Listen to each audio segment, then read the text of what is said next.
Hello everyone. Today we are going to see the topic from metabolic and endocrinal disorders from Medical Surgical Nursing 1, and today's topic is portal hypertension. As we know, the word hypertension shows the pressure increase in the blood vessels, but in portal hypertension there is increased pressure in the portal veins or portal system, that is circulated in the body parts. We'll see introduction. What does portal hypertension mean? In simpler terms, it means hypertension or increased blood pressure in the hepatic portal system. Hepatic portal system means that leads to the liver, and from where the rest of the function starts, that is circulation in the liver system, that is hepatic system. Then in here you can see this portal circulation, that is it helps in the that means it is helping to circulate the blood, and then it goes to the heart. That includes hepatic artery, then hepatic vein, and so on, where it serves its functions and then it leads to the heart. This is all portal circulation helps in circulating the blood, and then it helps to heart also to maintain its normal regulation. Then we'll see what is the definition. Portal hypertension is a pathologic increase in portal pressure in which the pressure gradient between the portal vein and the portal pressure gradient increased above the upper limit of 5 mm of Hg. That means the normal pressure level is 5 mm of Hg. Then if in this, when the pressure increases, so they have set the gradient, that is more than if the pressure increases more than 10 mm of Hg, that is called varices. Then if it increases more than 12 mm of Hg, we call it variceal bleed ascites. That means you can see in the patient these conditions. Then if it increases 6 to 10 mm of Hg, that is subclinical portal hypertension. So this was the definition and clinical gradient of portal hypertension. In definition, you have seen when it is exceeding the normal pressure level. The normal pressure level is 5 mm of Hg. Then we'll see what are the causes. So mainly the causes is divided into three categories, that is prehepatic, hepatic, that means intrahepatic, and posthepatic. So we'll see the first one, prehepatic. These causes include portal vein thrombosis, that is blood clot in the portal veins, then splenic vein thrombosis in the splenic area, then massive splenomegaly. Massive splenomegaly means the excessive enlargement of the spleen. Massive word means big, and splenomegaly means enlargement in the spleen. Then congenital portal atresia, that is when there is defect by the birth. Then phlebitis of portal veins, pancreatitis, trauma, hypercoagulable state. So these are the prehepatic causes that leads to portal hypertension. Then we'll come to second one, that is hepatic or intrahepatic, that is in the middle. In this it includes three, that is pre-sinusoidal, sinusoidal, and post-sinusoidal. So pre-sinusoidal is parasitic flatworm infection and congenital hepatic fibrosis. Sinusoidal includes cirrhosis of liver or alcoholic hepatitis, and post-sinusoidal includes hepatic sinusoidal obstruction. So these are the reasons that cause the intrahepatic, or you can say intrahepatic post hypertension. Then we'll go to the third one, post hepatic.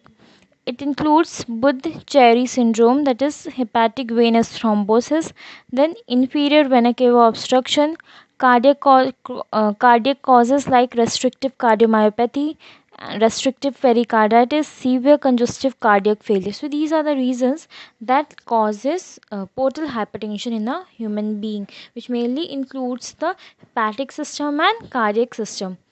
Then we'll see what are the clinical manifestations or signs and symptoms. So you can see in this diagram, in this the main you can observe is bulge abdomen area. That means there is massive fluid collection, that is known as ascites. So in this it is divided into two columns, that is effects of portal hypertension and effects of liver cell failure. So effects of portal hypertension, you can see esophageal varices, then hematemesis, peptic ulcer, melena, splenomegaly, caput medusae ascites, portal hypertensive gastropathy, then anorectal varices, which is due to increased estrogen level. Then effects of liver cell failure, you can see hepatic encephalopathy, scleral itis, then fetohepatitis, that means breath smells musty, then spinal nerve, then gynecomastia, jaundice, testicular atrophy, then liver flap, that is asterixis, then bleeding tendency, that can be decrease in clotting factor or increase in prothrombin time, then anemia and ankle edema. These are the signs and symptoms you can notice in the patients with portal hypertension. Then we'll move to the diagnostic measures or diagnostic tests that can be carried forward to diagnose the condition. So these includes blood count, liver function test, indirect measurement of portal pressure, esophagogastroduodenoscopy, UHG, that is ultrasonography, MRI, liver angiography, arteriography. So these tests will be performed to confirm the diagnosis. Then we are moving to the management sections that includes two categories: general measures and specific measures. General measures means the normal care of the patient. Specific measures means focusing on the disease condition and following the rules and regulations of the care. So these specific measurements include treatment of esophageal varices and treatment of ascites. So we'll move to the first, general measures. In general measures, we'll be giving anticoagulation for Buddhi-Chiari syndrome. Anticoagulation drugs will be given. Then treatment of hepatic causes. Treatment of hepatic causes means symptomatic treatment according to the patient's complaint.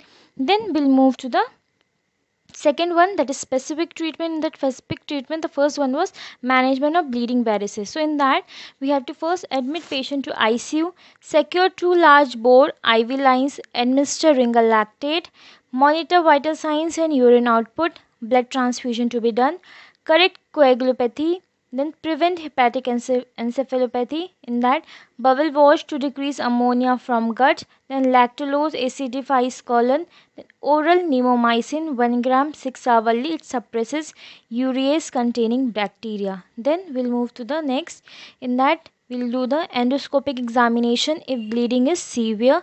Then we'll go for the drugs that includes vasopressin 20 to 40 units IV in 200 ml of 5% dextrose IV over 10 minutes and may be repeated at 2 to 4 hours interval until bleeding stops. Then octreotide, that is 50 microgram bolus followed by 50 microgram per hour infusion for 5 days. So these drugs will be given. Then you can go for the surgical procedure that includes transjugular intrahepatic port systemic stent shunts, then splenectomy, gastrophageal devascularization, esophageal transection, liver transplantation.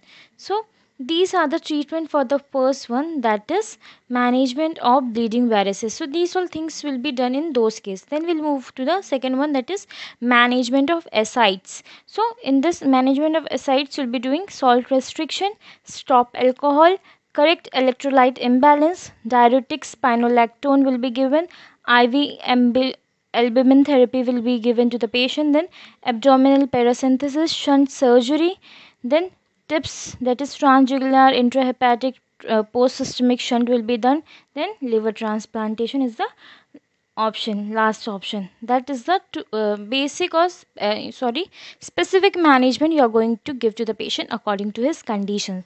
Then we are moving to the nursing care plan or nursing diagnosis that you are going to plan and going to do to the patient.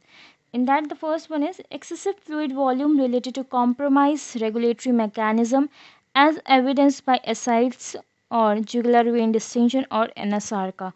What do you mean by anasarca? Here the word anasarca means massive fluid overload that you can see in the form of ascites or in the legs in the lower region. So in this you are going to control the excessive fluid volume. For that you can measure input output chant or you can monitor input output chant, then weigh daily, assess respiratory status in cardiac dysarrhythmias, measure abdominal girth, monitor serum albumin and electrolyte level, restrict sodium and fluids. We are restricting sodium in the patient because the sodium, when the person who are restricted to have fluids, if the person is taking sodium in high amount, that means the sodium is helping the fluid to get retained in the body. So that's why the patient is advised to stop taking sodium. Then we will move to the second one, that is infective breathing pattern related to ascites and fatigue. So in that, In effective breathing pattern, so first and foremost we have to monitor respiratory status, check level of consciousness, monitor ABG level, supplemental oxygen will be given, then paracentesis shunting procedures will be done if there is a severe case. Then we are moving to the next third one, that is risks for injury related to abdominal blood profile, portal hypertension and varices. In that risk we can check signs of bleeding, monitor vital signs, encourage use of soft toothbrush, electric razor, avoiding straining for stool, vigorous nose blowing, and so forth.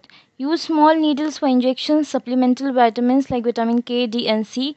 Assist with insertion and maintenance of GI tubes. So this risk of infection includes the severe cases. So we have to take the more care of the patients and we have to plan his care accordingly.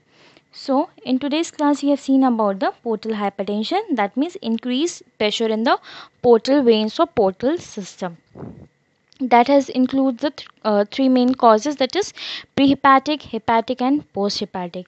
Then we have seen the certain signs and symptoms that mainly includes the uh, ascites in the patient blood, that is excessive fluid collection.